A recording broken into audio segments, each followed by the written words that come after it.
પ્રાંગણ હોય।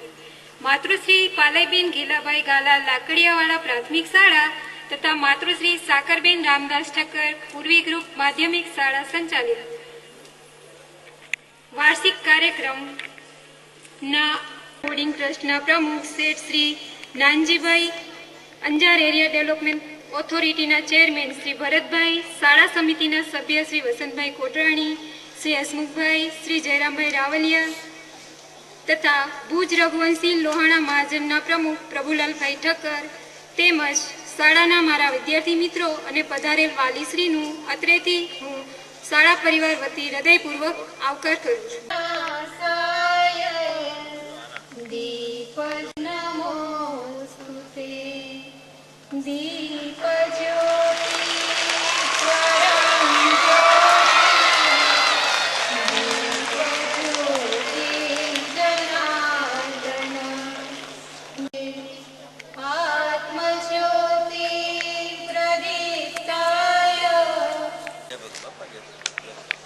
વસંતભાઈ અને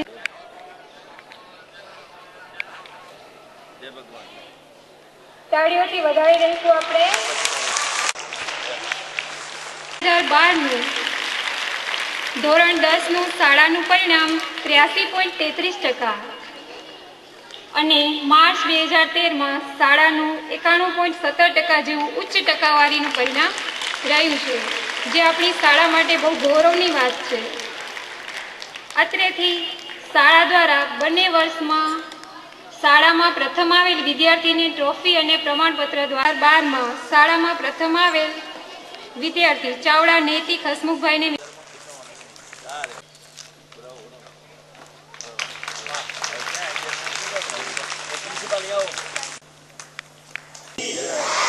ભારત માતા કી વંદે વંદે। ધન્યવાદ। આજ રોજ કચ્છ અંજાર લોહાણા બોર્ડિંગ ટ્રસ્ટ સંચાલિત માતૃશ્રી પાલયબેન ઘેલાભાઈ ગાલા પ્રાથમિક શાળા તથા માતૃશ્રી સાકરબેન રામદાસ ઠક્કર પૂર્વી ગ્રુપ માધ્યમિક શાળાના આપણા કાર્યક્રમમાં ઉપસ્થિત અમારા સૌના માર્ગદર્શક અને આ સંસ્થાના પ્રમુખ મુરબ્બી વડીલ શ્રી નાનજી શેઠ, શાળા સંચાલન સમિતિના સભ્યો ભાઈ શ્રી હસમુખભાઈ માથકિયા, જયરામભાઈ રાવલિયા, આપણા આજના કાર્યક્રમમાં ઉપસ્થિત રહ્યા છે એવા અમારા ભુજના રઘુવંશી સમાજના આગેવાન ભાઈ શ્રી પ્રભુભાઈ, શાળાના આચાર્ય બેન શ્રી મિત્તલબેન, ઉપસ્થિત સર્વે વાલીઓ, શાળાના શિક્ષકગણ, વિદ્યાર્થી મિત્રો, આ દેશ ભારત દેશની સંસ્કૃતિ એવા પ્રકારની સંસ્કૃતિ છે કે ભૂતકાળમાં આ દેશની સંસ્કૃતિ ઉપર ઘણા બધા હુમલાઓ થયા। આ દેશની સંસ્કૃતિને નષ્ટભ્રષ્ટ કરી દેવાનો, નાશ કરી દેવાનો, ખતમ કરી દેવાનો ઘણા બધા પ્રયાસો થયા। આ દેશ સમૃદ્ધ દેશ હતો, એમાં સારી વ્યવસ્થા હતી। આ દેશમાં આપણે પણ સાંભળ્યું છે દૂધ અને દહીંની નદીઓ વહેતી હતી। આ દેશમાં તક્ષશિલા અને નાલંદા નામની વિદ્યાપીઠો હતી। બીજા પ્રદેશના લોકો અહીં શિક્ષણ લેવા માટે આવતા। સમૃદ્ધ દેશની સંસ્કૃતિ ને નાશ કરવાના પ્રયત્નો થયા, સંસ્કૃતિ કાયમ રહી। આજે આ દેશ સમૃદ્ધ દેશ બનવા જઈ રહ્યો। એક જમાનો હતો 5-15 ભાઈ હોય શક્તિશાળી કુટુંબ હોય તો એ ગામનો આગેવાન બનતો. એક પ્રયાસ બંદૂક હોય એ રાજ કરતો એવો થયો. જેના પાસે વધારે શસ્ત્રો હોય દેશ મહાસત્તા બને એ પ્રકારની વ્યવસ્થા ઊભી થઈ. આજે 21મી સદીમાં જે દેશ 65% લોકો યુવાન એટલે કે 30 વર્ષની ઉંમરની આજુબાજુના 120 કરોડ માંથી લગભગ 80 કરોડ લોકો 30 વર્ષની ઉંમરના યુવાનોનો દેશ છે આ ભારત. અને જ્ઞાન અને નોલેજમાં આ દેશ આગળ વધી રહ્યો છે. કોઈ પણ માણસ નિષ્ફળ બને, કામ કરતો હોય ને નિષ્ફળ થઈ જાય તો નિષ્ફળતાનું કારણ શોધતો નથી. કારણ શોધવામાં એમ કે છે કે આ ભાઈએ મારું કામ થવા દીધું નહીં, આ ભાઈએ મારા કામ બગાડી દીધો. આ પ્રકારનું ષડયંત્ર ત્યાં બહુ ઓછા હોય છે. એટલે જેટલા આપણે ઉચ્ચ સ્થાન ઉપર જવું હોય એટલા ને એટલા ઉચ્ચ વિચાર સ્થાન ઉપર પહોંચતો હોય. આ નાનજી શેઠ બોમ્બેમાં કચ્છના છે, આપણા નંદાસર ગામ છે રાપરનું, ત્યાંના છે. મારો ને એમનો પરિચય 1992 થી છે. 1992 થી એમને પરિચયમાં હું છું. આવી શિક્ષણ સંસ્થાઓ બાજુનું આપણું રાજ્ય પાડોશી મહારાષ્ટ્રમાં મુંબઈમાં ઘણી બધી સંસ્થાઓ ચલાવે. 4.5 લાખ લોકો એમની સંસ્થામાં શિક્ષણ મેળવી રહ્યા છે. શિક્ષણ સમાજને મળે, શિક્ષણના માધ્યમથી સમાજ આગળ આવે, એના માધ્યમથી સમાજની પ્રગતિ થાય, એ પ્રકારનું જીવન નાનજીભાઈ જીવી રહ્યા છે. શિક્ષણની સાથે સાથે સમાજ ઉપયોગી કાર્યો હોય, કોઈ વેપારીને મુશ્કેલી પડી હોય, ત્યાં વેપાર કરતો હોય ને કોઈ ગુંડાગીરી કરતો હોય તો નાનજીભાઈ હાજર હોય. એની ઓફિસમાં થાણા રેલવે સ્ટેશનની સામે ધનલક્ષ્મી ચેમ્બર છે, એના 7મા માળે મારા જેવા કેટલાય બેઠા હોય. મુશ્કેલી છે આ નાનજીભાઈ, નાનજી શેઠ, તો એનો નિકાલ કરી આપે. ભગવાન એમને એક કામ કરવાની વધારે શક્તિ આપે, સમાજને જોડવાનું કામ કરે, સમાજને સાથે લઈ સમાજને આગળ વધવાનું કામ કરે. આપણી સંસ્થા પાસે 1200 વિદ્યાર્થીઓ શિક્ષણ મેળવી રહ્યા. એમના અમે બધા કામ કરી છે મિત્રો. અહીં અમે ઉપસ્થિત છીએ, ઘણા નથી ઉપસ્થિત. નાનજીભાઈના માર્ગદર્શનથી કોઈ પણ પ્રકારના અમારા ફાયદાનો વિચાર કર્યા વગર સમાજના બાળકો સારું શિક્ષણ મેળવે, સરકાર જે સિલેબસ નક્કી કર્યો છે એના સિવાયનું શિક્ષણ મેળવે, સાંસ્કૃતિક ક્ષેત્રે એ વિદ્યાર્થી આગળ વધે, રમત ગમત ક્ષેત્રે વિદ્યાર્થી આગળ વધે, એ પ્રકારના પ્રયાસો અમે કરી રહ્યા છીએ. એ પ્રયાસોમાં વાલીઓનો પણ અમને હંમેશા સહકાર મળ્યો છે. અમારા શિક્ષકોની ટીમ પણ સારી, છતાંય પણ કોઈ અમારી પ્રવૃત્તિના જય ભગવાન. આખા અંજારને ખ્યાલ આવવો જોઈએ કે અહીંયા આપણી પાસે કાર્યક્રમ ચાલુ છે. જય ભગવાન, જય ભગવાન. હું આખો દિવસ જય ભગવાન બોલું. કેટલી શક્તિ વધી જો. 29 વર્ષનો છે મોજી. આ બધા મારા બચ્ચા છે.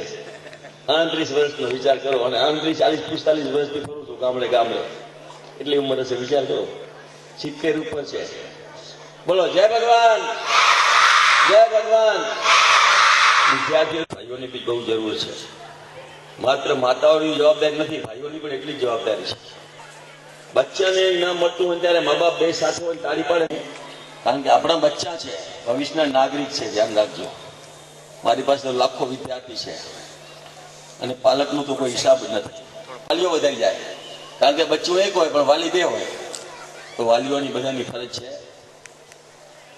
અમારી આ સંસ્થા વસંતભાઈ કોઈ પણ 2000 થી શરૂ થઈ અને સારી એવી ઝડપ, 1200 વિદ્યાર્થી કઈ નાની સોની વાત નથી.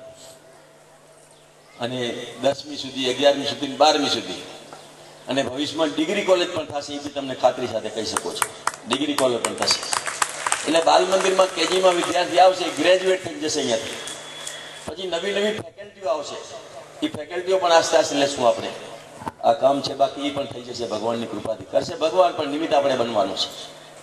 હસુભાઈ, અમારા અંજાર રઘુવંશી લોહાણા સમાજના પ્રમુખ પ્રભુભાઈ, અમારા ગોવિંદભાઈ, પ્રિન્સિપાલ મિતુલબેન, પ્રાઇમરીના પ્રિન્સિપાલ, શિક્ષકો, વિદ્યાર્થી મિત્રો और માતૃદેવો સંસ્થા.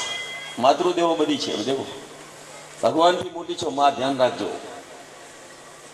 આ માને કોઈ દુઃખી કરે તો કોઈ સુખી ન થાય, ખાસ ધ્યાન રાખવાનું. એટલે હું ગામડે ગામડે વર્ષોથી ફરું છું કે શિક્ષણ વગર ઉધાર નથી આપણો કોઈનો. શિક્ષણ વધશે તો જ દેશની પ્રગતિ થઈ શકશે, શિક્ષણ વધશે તો જ સમાજની પ્રગતિ થઈ શકશે, શિક્ષણ વધશે તો જ આપણે સદ્ધર બની શકશું. વસંતભાઈ બહુ સારી વાત કરી, શિક્ષણ વગર ઉધાર નથી. પણ મારે દુઃખ સાથે આજે કહેવું પડે કે મેં આ દિવ્ય ભાસ્કર કાલે વાંચ્યો સાંજના, તો તમારા ગુજરાતનો ક્રમ 28 ઉપર છે. વિચાર કરો તમે, 28 એટલે શું કહેવાય, નાની સૂની વાત નથી. 28 નંબર સુધી ગુજરાત એટલું બધું પાછળ છે ગુજરાત શિક્ષણમાં. આ ધ્યાન રાખજો બધાએ. એનો અર્થ આપણે એ સમજવા નથી, આપણે આપણું સમજવાનું. ગુજરાતનું જે થશે એ જે ભગવાનની ઈચ્છા, પણ આપણા બચ્ચાને જરાય કમતરતા ન રહેવા દેજો, એ ધ્યાન રાખજો. નહીં તો પસ્તાવું પડશે, એ ધ્યાન રાખજો. કારણ કે આપણે દેશને જોવો નથી, ગુજરાતને જોવો નથી, પણ આપણા બચ્ચાને આપણે જોવા છે. અને આજે આપણે આપણા બચ્ચા માટે અહીંયા હાજર થયા છીએ. એટલે મારે તમને 2-4 વાતો એવી કરવી છે કે તમને ખુશ છે આ વાતો, ને દુઃખ લાગે એનું મને કઈ ચિંતા નથી. કારણ કે મારે વસંતભાઈને વોટ લેવા છે, મારે વોટ બી લેવા નથી કોઈના. કારણ કે આખા ભારતના વોટ મને મળે છે, જોતા હોય તો, પણ મારી જરૂર નથી. એટલે કહેવાનો મતલબ કે ઘરને મંદિર બનાવો. મંદિરમાં જવાય કે ન જવાય કઈ ચિંતા કરજો નહીં. મંદિર વાળો આપણે ઘરે આવે, પણ આપણે ઘરે ક્યારે આવે કે આપણું ઘર મંદિર જેવું હોવું જોઈએ. અને ઘરની સ્ત્રી છે એ લક્ષ્મીનું રૂપ છે, એને હસ્તી રાખવો એટલે ઘર હસતું રહે. મા બાપ ભગવાનથી મોટા છે મિત્રો, ધ્યાન રાખજો વિદ્યાર્થીઓ. ભગવાને તમને જન્મ નથી આપ્યો, મા બાપે જન્મ આપ્યો છે, એટલે ભગવાનથી મોટા છે. એને દુઃખ લાવે એવું વર્તન ન કરો તો ભગવાન આપણે ઘરે આવે. ચોથી મહત્વની વાત છે કે ઘરને મંદિરનું કારણ કે ઘરમાં કોઈ વસન ન હોવું જોઈએ. નિર્વસની ઘર એટલે મંદિર. કોઈ વસન ન જોઈએ, બીડી નહીં, સિગરેટ નહીં, તમાકુ નહીં, મછલી ઘસનાર ન જોઈએ. દારૂ તો આપણા સમાજમાં બહુ ઓછા જ પીતા હોય છે, પણ એ પણ ન હોવું જોઈએ. આ ખાસ તકેદારી રાખો તો તમારે ઘરે ભગવાન આવે. કારણ કે ભગવાનને ખબર છે હું શું કામ કરું છું, હસમુખભાઈ શું કરે, મિતુલબેન શું કરે, પ્રાઇમરીના પ્રિન્સિપાલ શું કરે, શિક્ષકો શું કરે, વસંતભાઈ શું કરે, ગોવિંદભાઈ શું કરે, અમારા બીજા ગોવિંદભાઈ શું કરે. આ બધું 24 કલાક ભગવાન જોવે છે. આપણે રાતના સૂઈએ, ભગવાન રાતના સૂતા નથી, ધ્યાન રાખજો. 24 કલાક આપણી ટેપ ચાલુ છે એની પાસે, અને એક દિવસ આપણે બધાએ જવાબ આપવો પડશે. એટલે આપણા બચ્ચાને બીજું કાંઈ આપવાની જરૂર નથી, સંસ્કાર ને શિક્ષણ 2 વસ્તુ આપવાની છે. અને એમાં કમ પડશો તો ભગવાન રાજી નહીં થાય, ધ્યાન રાખજો. એનો જવાબ આપવો પડશે આપણે. ભગવાન નથી, બચ્ચા નથી, બંગલો માંગતા નથી, ગાડી માંગતા નથી, કાંઈ માંગતા, માત્ર માંગે તો શિક્ષણ ને સંસ્કાર. આ 2માં કચાશ ન રહેવું જોઈએ. એના માટે આપણે ગામડે ગામડે ફરીએ છીએ. અને આજે 3800 શિક્ષક બહેનો છે મારી પાસે, અને 200 જેન્ટ્સ છે. કારણ કે આ ક્ષેત્રમાં હવે જેન્ટ્સ નીકળી જવાના, આસ્તે આસ્તે બહેનો જ આવી જવાની. બહેનોની એક ભાવના છે કે મારા બચ્ચા છે. શિક્ષક ગમે એટલો વિચાર કરશે તો એને એક જગ્યાએ નજર ન રહે, 2-4 જગ્યાએ નજર હોય, ટ્યુશનમાં નજર હોય, પણ અમારી દીકરીઓને એક જ નજર કે નહીં મારા બચ્ચા છે, અને મારે એને 100% રિઝલ્ટ લાવવાનું. ધ્યાન રાખજો, આપણે બધાએ 100% રિઝલ્ટ લાવવું છે. કારણ કે જેટલી સ્કૂલો મારી રાજસ્થાનમાં છે, મધ્યપ્રદેશમાં છે, કાશીમાં છે, બધી 100% રિઝલ્ટ લઈ આવે છે.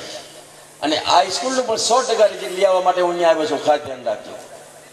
અને 100% કેમ આવે એ બી તમને સમજાવું. કારણ કે મેં 100% લાવ્યો છે બધી સ્કૂલોનું. 99% આવે તો મને એમાં રાજી નથી સ્કૂલોમાં. આ તો નવી સ્કૂલ છે, 91% સારી વાત છે, પણ 91% બી બરાબર નથી. 91%માં 9% અમારા બચ્ચા ફેલ થયા. એ 9% એક વર્ષ પાછળ ગયા છે, ધ્યાન રાખજો. હવે પાછળ જવામાં કારણ છે અમે પણ છે, તમે પણ છો.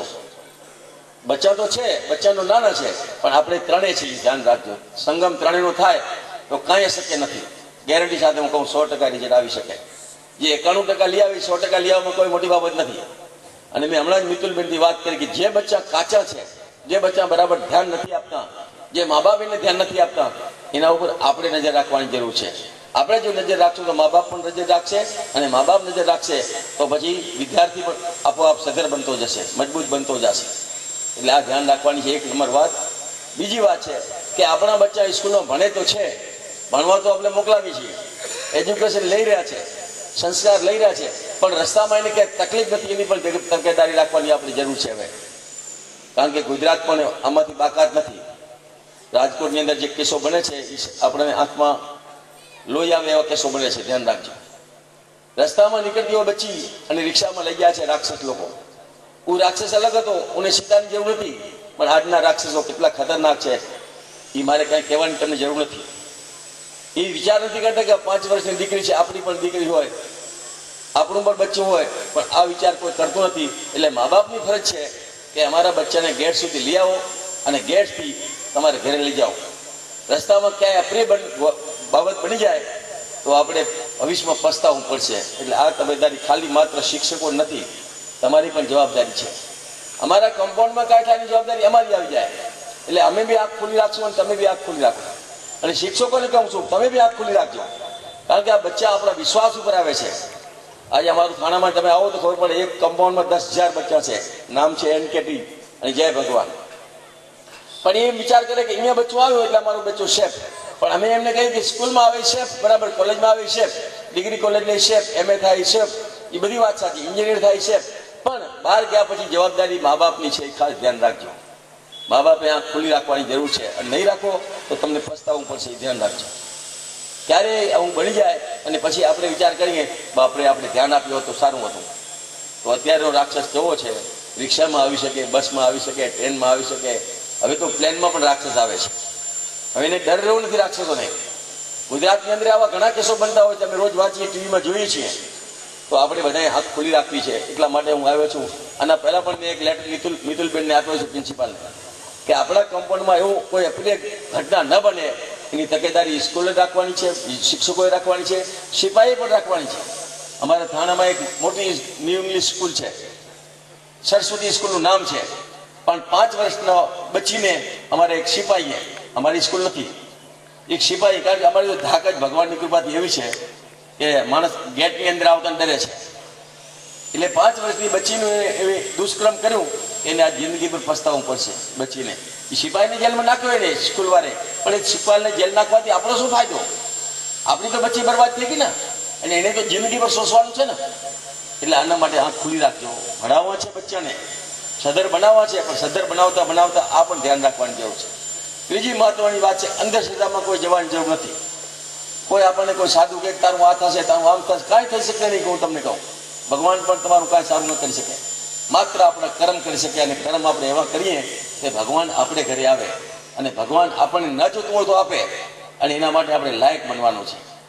આપણે લાયક બનીએ એટલે આપણા બચ્ચા 100% લાયક બની જશે. હું ખાતરી સાથે તમને કહું, આપણે જ્યાં સુધી લાયક નથી ત્યાં સુધી બચ્ચા લાયક બનવાની આપણે અપેક્ષા રાખજો નહીં. એટલે બચ્ચાને લાયક બનાવવો હોય તો આપણે બધા લાયક બનીએ, આપણા ઘરનું વાતાવરણ એવું કરીએ. અહીંયા અત્યારે મને કમિટી અમારા હસમુખભાઈ છે, આ અમારું બચ્ચું છે, અને એ સારી એવી મહેનત કરે છે. મને ખબર છે, વસંતભાઈ વાત કરી તો આ અમારા ગોવિંદભાઈ કે જે મહેનત કરે છે એને કોઈ સ્વાર્થ નથી, મને ખબર છે. અને હું તો એક કહું, સંસ્થામાં સ્વાર્થ રાખે એનું સત્યાનાશ જાય, ખાસ ધ્યાન રાખજો. મારી તો આવી હજારો સંસ્થા છે, હજારો, એક નથી. પણ હું લોકોને કહું, હું ખાઈશ નહીં, તમને ખાવા દઈશ નહીં. અને જે ન ખાવા હોય એ જ મારી સાથે રહી શકે, બાકી રહી ન શકે કોઈ. કારણ કે હું કાંઈ નહીં એને ચાયનો કપ પણ પીવા ન દઉં. એવું હોય તો તમારે ઘરથી પીવો, સંસ્થામાંથી ન લો. કારણ કે સંસ્થા દીકરી છે, અને આપવાનું હોય, લેવાનું ન હોય. ખાસ ધ્યાન, સંસ્થા માં છે, એનું દૂધ પીવાય, પણ એનું ઝેર પીવા ગયા તો પછી ઉપર જાશો સીધા. ખાસ ધ્યાન રાખજો. આ વાતો હું વાગડતો હું છું કાયમને માટે. અને મારી સંસ્થા એટલે જ NKTનું નામ છે આખા ભારતમાં, વિદેશમાં પણ. અત્યારે ન્યૂ જર્સીમાં આપણી સંસ્થા છે. હમણાં મહિનો એક વિદેશમાં જઈ આવ્યો.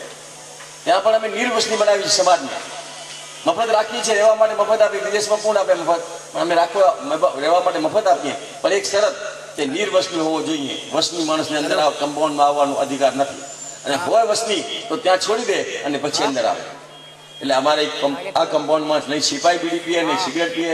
વાલીઓએ પણ કોઈ એવી ધ્યાનમાં ન લેવું કે આ કમ્પાઉન્ડમાં બધું ચાલે. જેમ વસંતભાઈએ કીધું, સારા વિચારોની જરૂર છે સમાજને. અત્યારે સમાજને કોઈ હાથ લંબાવવાની જરૂર નથી, હાથ લંબાવવાની કોઈ જરૂર પણ નહીં પડે. માત્ર આપણે લાયક બનીએ, અને લાયક બનીએ એટલે બધું ભગવાન આપણને આપે એવું ખાતરી સાથે કહું. અમારા 15,000 મંદિરો છે ભારતભરમાં, ક્યાંય તોટો પડતો નથી કોઈ મંદિરની માટે માંગો. હમણાં એક 600 કરોડનું મંદિર બને, વિચાર કરો, 800 એકરમાં 600 કરોડનું. તોય અમારે પૈસાની ભીખ નથી પાડવી પડતી, કારણ કે ભગવાન મોકલાવે. ભગવાન ક્યારે મોકલાવે? આપણે લાયક બનવાનું છે. બધાએ વાલીઓ લાયક બને, બચ્ચાઓ લાયક બને. આજે બચ્ચાઓની જે બક્ષીસ અમને 87% નાની સૂની વાત નથી. થોડી મહેનત કરે તો એ મેરિટમાં આવી જાય. તો આપણે 90%, 92%, 55% પણ મેરિટમાં બચ્ચાને લઈ આવવા. 94% ઉપર આવે એટલે મેરિટમાં આવી જાય. મેરિટમાં આવે એટલે આખા ગુજરાતમાં આપણો ડંકો વાગે કે લોહાણા બોર્ડિંગની સ્કૂલ 95%ની એક બચ્ચી દીકરી આવી અને એ મેરિટમાં આવે એટલે બધા પેપરોમાં આવે, ટીવીમાં આવે. કહેવાનો મતલબ કે મેરિટમાં બચ્ચા લાવવા માટે આપણે બધાએ મહેનતથી પુરુષાર્થ કરવો પડે. સારો પુરુષાર્થ કરશું તો શક્ય, અશક્ય કાંઈ નથી. હું તમને કહું છું બધું શક્ય છે. મારી પાસે સાયકલ નથી, અત્યારે 9 ગાડી છે, 55. વિચાર કરો તમે. હેલિકોપ્ટર પણ લીધું હતું, પણ વચમાં કાંઈક એક્સિડન્ટ થયું એટલે મેં છોડી દીધું. તો કહેવાનો મતલબ અશક્ય કાંઈ નથી, બધું શક્ય છે. પણ શક્ય ક્યારે છે? કે આપણે લાયક બનીએ તો આપણે બધાએ લાયક બનવાનું છે. અને માતાઓએ ખાસ ધ્યાન રાખવાની છે અમારી દીકરીઓ પર. બચ્ચીઓને ભણાવવા, દીકરીઓને ભણાવી છે, પણ દીકરી ઘરે આવે ત્યારે એના ચહેરો જોવાનો છે કે સ્કૂલમાં ક્યાંય તકલીફ તો નથી ને, એને રિક્ષામાં ક્યાંય તકલીફ તો નથી ને, બસમાં ક્યાંય તકલીફ તો નથી ને. આ તકેદારી જો તમે રાખશો તો માને ખબર પડી જાય કે દીકરીના ચહેરા ઉપર એને ખ્યાલ આવી જાય. અમારા શિક્ષકને પણ ખબર પડી જાય. અને ભગવાનની કૃપાથી અમારો સ્ટાફ બહુ સાત્વિક છે, પ્રમાણિક છે. એ પ્રમાણે એને પગાર નથી મળતો, મને ખબર છે, કારણ કે સરકાર તરફથી કાંઈ મળતું નથી. ગુજરાત સરકારમાં અને ઇંગ્લિશ સ્કૂલમાં તો ક્યાંય નથી મળતું. અમારી મરાઠી સ્કૂલો છે, ગુજરાતી સ્કૂલો, હિન્દુ સ્કૂલો, એમાં 100% ગ્રાન્ટ છે. અને એક શિક્ષકને 35,000 પગાર છે. પ્રિન્સિપાલને 70,000 પગાર છે. હાઈસ્કૂલની પ્રિન્સિપાલ, જેમ તમે અહીંયા મિતુલબેન છે એમ ત્યાં હાઈસ્કૂલની પ્રિન્સિપાલને 70,000. ડિગ્રી કોલેજને 1 લાખ રૂપિયા પગાર છે અમારી કોલેજોમાં. પણ સરકાર દરેક પૈસા બધા સરકાર આપે છે. પણ ઇંગ્લિશ મીડિયમમાં ત્યાં પણ નથી આપતી અને અહીંયા પણ નથી આપતી. પણ જરૂર છે ઇંગ્લિશ મીડિયમની. આમ જનરલી જોઈએ તો માતૃભાષા આપણી ગુજરાતી છે, ગુજરાતી આપણી માં છે, ઇંગ્લિશ માસી છે. પણ માસી વગર હવે છૂટકો નથી, એટલે આપણે ઇંગ્લિશમાં ભણાવવામાં કોઈ વાંધો નથી. પણ સાથે સાથે માતૃભાષાની પણ ધ્યાન આપવાની જરૂર છે. ઘરમાં ગુજરાતી પેપર આવવું જ જોઈએ. ભલે આપણા બચ્ચા ઇંગ્લિશ ભણતો હોય, છતાં માતૃભાષાને છોડી અને આપણે ઇંગ્લિશમાં યશ લેવું હશે તોય પણ નહીં મળે. આ બધા જે ભણેલા છે એ ગુજરાતી ભણેલા છે. હું પણ ગુજરાતી ભણેલો છું, 4 ગુજરાતી ભણ્યો છું અને 4,000 શિક્ષક છે. વિચાર કરો તમે, 4,000 શિક્ષક એટલે કોને કહેવાય? અને શિક્ષકને 5 જ મિનિટમાં ઇન્ટરવ્યુ કહી દઉં કે તમે લાયક નથી. હું એને કાંઈ નથી પૂછતો, ડિગ્રી નથી પૂછતો, BSc BEd નથી પૂછતો, M.Com છે કે નથી પૂછતો. માત્ર પૂછું છું કે તમે કયા વિભાગમાં રહ્યો છો? તો અંજાર મળી. ત્યાંનો વિજ્ઞાન સભ્ય કોણ છે? એ કહે કે અમે તો રાજકારણ સમજતા નથી. તો રાજકારણ વગર હવે ચાલશે નહીં. રાજકારણ તમારે સમજવાની જરૂર નથી, રાજકારણમાં જવાની જરૂર નથી. જવું કે ન જવું તમારી ઈચ્છાની વાત છે, પણ જનરલ નોલેજની બહુ જરૂર છે. ખાસ ધ્યાન રાખજો. જ્યાં સુધી જનરલ નોલેજ ન હોય ત્યાં સુધી ગમે તે ડિગ્રીઓ લ્યો તમે, એનો કઈ અર્થ છે નહીં. જ્યાં સુધી સંસ્કાર ન હોય ત્યાં સુધી ગમે તે ડિગ્રીઓ લ્યો એનો કઈ અર્થ નહીં. આજે અમારી કોલેજમાં 7 કલેક્ટર બની ગયા છે. એક કલેક્ટર એટલે આખા જિલ્લાનો એક કલેક્ટર હોય. ભુજ જિલ્લો હોય તો એક જ કલેક્ટર હોય. અંજાર બધું એની અંદર આવી જાય. તો એક કલેક્ટરની કેટલી મહત્વ છે અને કલેક્ટરમાં કેટલી ખૂબી છે. એક કલેક્ટર આખા ભારતમાં આખા એના જિલ્લાનું ઉદ્ધાર કરી શકે એટલી તાકાત કલેક્ટરોમાં છે. અને ફોરેનમાં તો હજારો વિદ્યાર્થી મારા છે. તો આ વિદ્યાર્થીઓ પણ આપણા વિદેશમાં જાય, એવી પ્રગતિ કરે, આપણા મા બાપનું નામ રોશન કરે, સ્કૂલનું નામ રોશન કરે, અને સાથે સાથે અમારા શિક્ષકોનું પણ રોશન થાય. પ્રિન્સિપાલ કોણ હતા એનું પણ નામ આવે, કમિટી મેમ્બર કોણ હતા એનું નામ આવે, વસંતભાઈનું પણ નામ આવે, અને અમારું નામ તો આખા ભારતમાં વિદેશમાં આવે છે. તો કહેવાનો મતલબ કે આ મોકો મળ્યો છે આપણને બધાને. નિમિત્ત બનજો. તમને કાંઈ તકલીફ હોય તો વસંતભાઈ બહુ સારી વાત કરી. કમિટી મેમ્બર કે ટ્રસ્ટીઓની આ એક ખૂબી છે કે તમને કાંઈ તકલીફ હોય તમે અમારી પાસે અમને કોઈ કમ્પ્લેન કરો. તમે આવો નહીં તો કાંઈ નહીં, લેખિતમાં એક કાગળમાં મોકલાવી દો કે સ્કૂલની અંદર આ પ્રોબ્લેમ છે. એ પ્રોબ્લેમ પછી 8 દિવસમાં ન હલ થાય તો તમે રૂબરૂ પણ મળી શકો. શિક્ષકો તરફથી કાંઈ તકલીફ હોય તો બી તમે કહી શકો મને મુંબઈમાં ડાયરેક્ટ મોકલાવો તો મારું એડ્રેસ પણ છે, ફોન નંબર પણ છે તમારી પાસે. તો એ દખલ લેવાશે 100% કહું છું, કારણ કે દખલ લેવું એ અમારી ડ્યુટી છે, ઉપકાર નથી કરતા અમે. પણ તમારે પણ ધ્યાન રાખવાનું કે તમારા બચ્ચા માટે અત્યારે હવે શિક્ષણની ધ્યાન બધા આપવાની જરૂર છે વધારે. મા બાપે પણ જાગૃત રહેવાની જરૂર છે. ફીમાં પણ કરકસર ન કરો. ફીમાં 2 પૈસા આપવા પડે તો ભલે આપવા પડે, પણ આપણા બચ્ચા સદર કેમ થાય, 100% રિઝલ્ટ કેમ આવે, એ પ્રમાણે તમે વાલીઓ જાગૃત થાઓ. અને વાલીઓ જાગૃત થાય એટલે શિક્ષક આપોઆપ જાગૃત થઈ જાય. ધ્યાન રાખજો.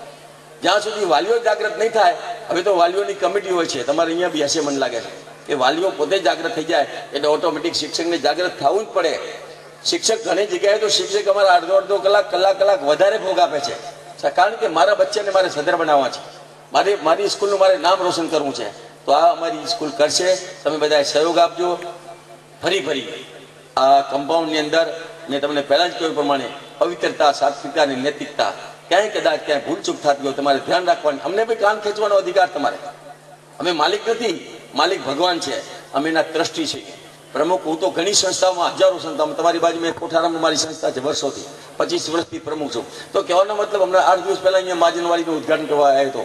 વસંતભાઈ એમને રૂમ આપી છે અમને ત્યાં, નાથ બાવા લોકોની, કારણ કે નાથ બાવાની લોકોની વાડી કચ્છમાં ક્યાંય નથી. એની ઈચ્છા હતી કે કચ્છમાં એક નાથ બાવા લોકોની માજનવાડી બનાવી. અમે એને નામ આપ્યું છે. અને અમારું આ કામ જ આ છે. તમારી પણ કોઈ ધ્યાનમાં આપજો. કોઈ આશ્રમ શાળા હોય, સ્કૂલ હોય, મસ્જિદ પણ ચાલે. મારે કાંઈ જાત નથી. 17 મસ્જિદ છે. મસ્જિદનું નામ જય ભગવાન છે. કોઈ સ્કૂલ હોય અને કાંઈ લાગતું હોય કે અમે એને સહયોગ આપી શકીએ, તો અમારું કામ જ આ છે, સહયોગ આપવાનું. માત્ર NKT થાણાવાળા છે આપવાનું કામ કરે, કોઈનું લેતું નથી. વસંતભાઈની ઈચ્છા થાય, હસમુખની ઈચ્છા થાય કે મારે 1 કરોડ દેવા, તો હું કહું જય ભગવાન. અમારી ઈચ્છા નથી. તમે જે આપો તે આંખ ખુલ્લી કરીને આપજો. કારણ કે પહેલા રાક્ષસ એક જ હતો, હવે ગલીમાં રાક્ષસ થઈ ગયા. ટ્રસ્ટીના રૂપમાં પણ રાક્ષસ આવી શકે, એ ધ્યાન રાખજો. એની પણ થાય કે અત્યારે હમણાં પૈસા આવ્યા છે તો સ્કૂલમાં ન નાખતા ખીચામાં નાખે, પણ મેં તમને કહ્યું પ્રમાણે ખીચામાં નાખવાનો સત્યાર ના જાય. અમારા પ્રિન્સિપાલો, શિક્ષકો સાત્વિકતાથી કામ કરે છે અને તમારે બધાએ શાબાશકી આપવાની છે. આપવું ના આપવું એ મહત્વ નથી, પણ શાબાશકી આપવી. અને જ્યારે તમને બોલાવે વાલીની મિટિંગો, ત્યારે જરૂર આવજો અને તમારી રજૂઆત કરજો, કાંઈ તમને તકલીફ હોય તો. કારણ કે તમે તકલીફ રજૂઆત કરશો તો અમને ખ્યાલ આવશે. એટલે ફરી બચ્ચાઓ જે બક્ષિસ મળે છે એને અભિનંદન આપું છું. સાથે તમે આશીર્વાદ, એટલી જ સંખ્યામાં આવ્યા નથી વાલીઓની કમ્પલસરી જવાબદારી છે. પ્રિન્સિપાલોને પણ કહું છું કે દરેક વાલીઓ એક તો આવવું જ જોઈએ કમ્પલસરી. 2 ના આવી શકે તો બધા વાલી આવે તો ખ્યાલ આવે કે અમારા બચ્ચામાં કેટલી શક્તિ છે.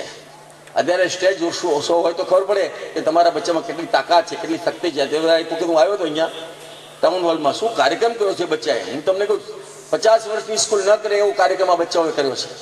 એટલે મને આનંદ આવ્યો કે હું 2 કલાક 2.5 કલાક બેસી રહ્યો અહીંયા, 2.5 કલાક સુધી બેસી રહ્યો. વિચાર કરો, મારે કાર્યક્રમ જવું, એ કાર્યક્રમમાં ના ગયો. આ બચ્ચામાં શક્તિ છે. અને અમારે તો ડિસેમ્બર ને જાન્યુઆરી મહિનો આ જ કામ હોય છે, બચ્ચાના કાર્યક્રમ નિહાળવાનો. અડધો કલાક બેસી, 1 કલાક બેસીમાં સમજાઈ જાય કે આ બચ્ચામાં કેટલી શક્તિ. આ શક્તિ કોણે આપી છે? શિક્ષકોએ. ધ્યાન રાખજો. વાલીઓના આશીર્વાદ અને શિક્ષકોની શક્તિ. એટલે શિક્ષકોની શક્તિ ને વાલીઓના આશીર્વાદ. અને અમારા કમિટી મેમ્બર, તમને પહેલાથી જ કીધું, કાંઈ પણ તમારી તકલીફ હોય તો તમારે કોરા કાગળમાં લખશો તો ચાલશે, નામ નહીં આપો તો ચાલશે. પ્રિન્સિપાલને કહો, અમને કહો. તો ફરી બચ્ચાઓને ધન્યવાદ, અભિનંદન આપું છું. સાથે આવતે વર્ષે આપણે, હજી ઘણા મહિના છે આપણા હાથમાં, કારણ કે બધી એજ્યુકેશનની વાત મને ખ્યાલ હોય, એટલે ઘણા મહિના છે. એમાં આ વખતે 91% પણ ના આવે, 92% પણ ના આવે. આપણે પ્રયત્ન 100% ના કરવાના. ભલે પછી 95, 96 આવે, આવતે વર્ષે 100%, પણ આપણે 100% રિઝલ્ટ લાવ્યા વગર છૂટકો નથી. ધ્યાન રાખજો. એક પણ બચ્ચું આપણા કમ્પાઉન્ડમાંથી પાછું ન જવું જોઈએ કે બીજે વર્ષે બેસવું પડે એવું પરિસ્થિતિ ના આવે, એવી આપણે તકેદારી શિક્ષકોએ રાખશું. તમે પણ જાગૃત થજો, મા બાપ ખાસ ધ્યાન રાખજો. અને કોઈ બાવાની પાછળ જવાની જરૂર નથી, અંધશ્રદ્ધામાં જવા નથી. જાસારામ ઘણા છે, ગામડે છે, શહેરોમાં છે, મને ખબર છે. કારણ કે મારી સંસ્થાઓ હું જોઉં છું, ગામડે ફરતો હોઉં છું. આખા 365 દિવસમાં 65 દિવસ ઘરે આવું છું. અને ગામડે આ જ કહું છું કે માતાઓ ખાસ જાગૃત રહો. માતાઓ ઘરે એકલી હોય તો પણ દરવાજો ખોલતા વિચાર કરજો, કારણ કે આમાં રામ છે ને આમાં રાક્ષસ પણ છે. ધ્યાન રાખજો. આ વર્તી બદલાવી માતાઓને ઉલટી વર્તીથી જોઈએ તો એ રાક્ષસ છે, અને સાદી વર્તી જોઈએ તો આપણી દીકરીઓ છે, મા છે, બેન છે, કારણ કે જન્મ તો એને જ આપ્યો છે અમને. એટલે આ ખાસ ધ્યાન રાખજો.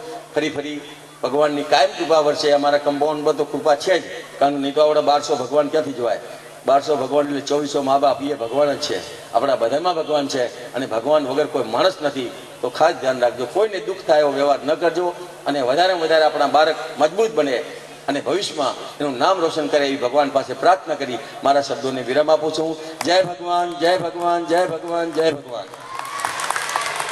વ્યસન મુક્ત ઘર બનાવવું હોય તથા દીકરીને સુરક્ષિત રાખવી હોય તો માતૃશક્તિએ જાગૃત બનવું પડશે અને શાળાનું 100% પરિણામ લાવવા માટે મરાઠીમાં આઈ માલા મારું નકો એટલે માં મને મારજે માં.